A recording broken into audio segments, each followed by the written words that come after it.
Hello everybody, Dr. Matt Finke, Doctor of Chiropractic with you again today. Today we're going to talk about a condition I've seen a lot of over the last couple of weeks that I haven't seen in a while, but it's something I've seen quite a bit last couple of weeks. The condition is called spondylolisthesis. Now, try to say that 3 times real fast. It's quite a tongue twister.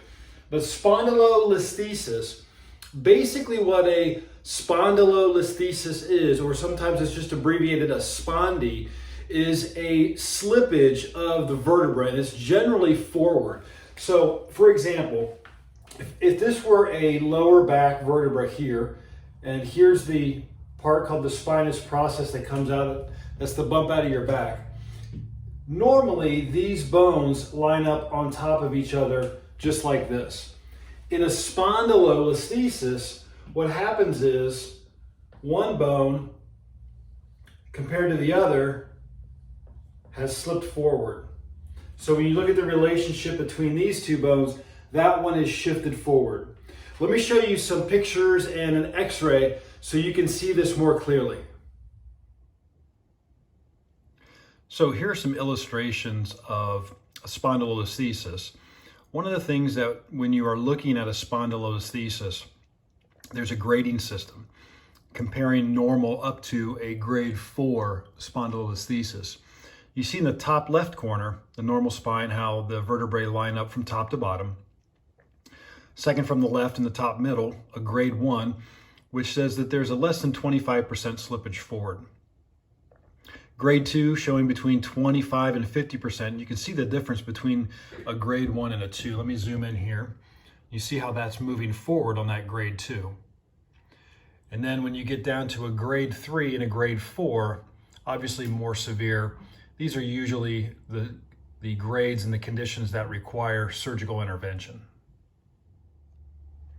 Now here's an actual x-ray of a lower spine or a lumbar spine spondylolisthesis. I'm going to use my mouse and my cursor to point a couple things out. The patient's facing to the left, so this is the front of the body, this is the patient's back.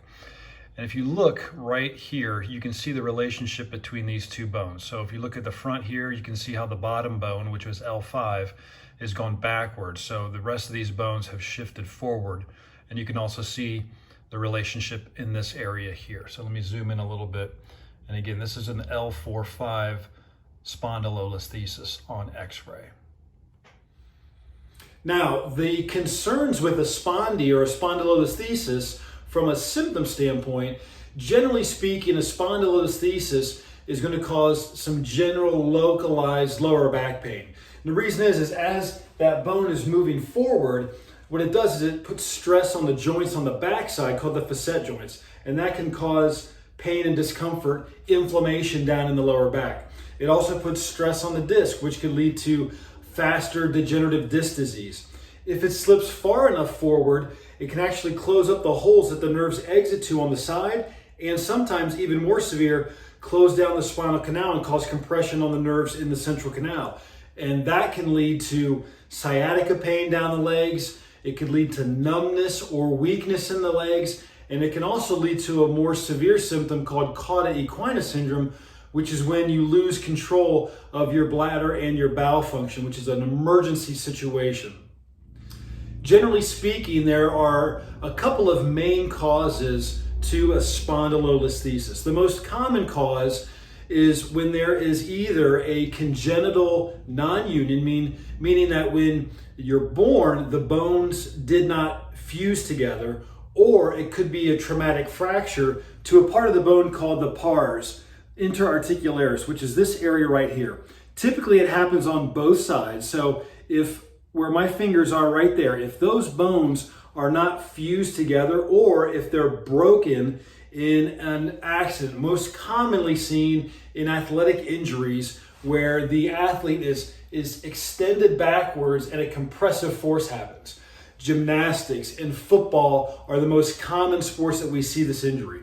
But if those bones on either side, the pars, are not joined or fractured, that can actually cause the bone to slip forward because there's instability in there.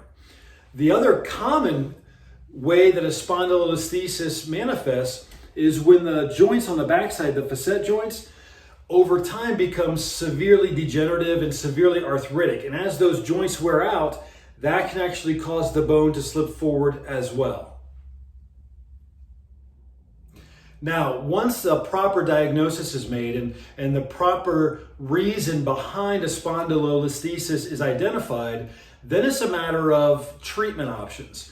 And treatment options really, in my opinion, based solely on whether this condition is a stable spondylolisthesis or an unstable, meaning does it move around very frequently, which would mean it's unstable, or during motion, during range of motion, does the unit move as a whole? The only way to know that for sure is by an X-ray series called a flexion extension study. So there's an X-ray from the side, you take one standing neutral up, you bend forward at the waist, take another X-ray, and then extend all the way back and take a third X-ray. And what that does is you're looking for comparisons to see if that bone is moving or not on those X-rays. And again, that will tell you whether it's an unstable spondylolisthesis or a stable spondylolisthesis. Now, as far as treatment, if it's an unstable spondylolisthesis with a lot of movement causing severe nerve compression on the nerves exiting or in the central canal, then that's probably a surgical intervention. There's many different ways that can be treated surgically. It can be a traditional surgery where the back is open right down the middle and all the muscles are pulled off. Or in recent times, there have been some minimally invasive techniques that don't damage the muscle to do that type of procedure. Just to give you an idea, this is what a surgical spondylolisthesis repair looks like on an X-ray. Now here's an example of surgical treatment for spondylolisthesis. This is the lower back of a patient looking as the patient's facing us. This is her left hip here. You can see the screws and the rods connecting the screws here from that vantage point. And then the X-ray on the right side is from the side. You can see those screws into the bone and that rod right through there. So again, this is used for severe traumatic, usually a grade 3 or higher spondylolisthesis.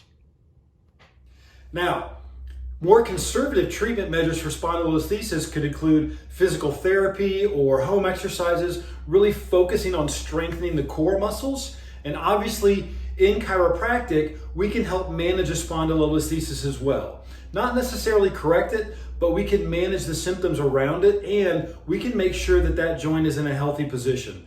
There are specific techniques that have been developed in chiropractic over the years to really aid and assist in the management of this. We do these here in our office, and the patients that I've seen recently with this condition are getting amazing results and avoiding surgery in the future. So if you know someone that has this condition, spondylolisthesis, if you've seen it on an MRI or an X-ray report, if you're curious about what your treatment options are, reach out and contact me. I would love to give you some advice. And if you like this video, if you found it informative, please give it a thumbs up, share it with somebody you know, and I would greatly appreciate it. Thanks so much for watching. Have a great rest of your week. God bless, and I'll see you next week.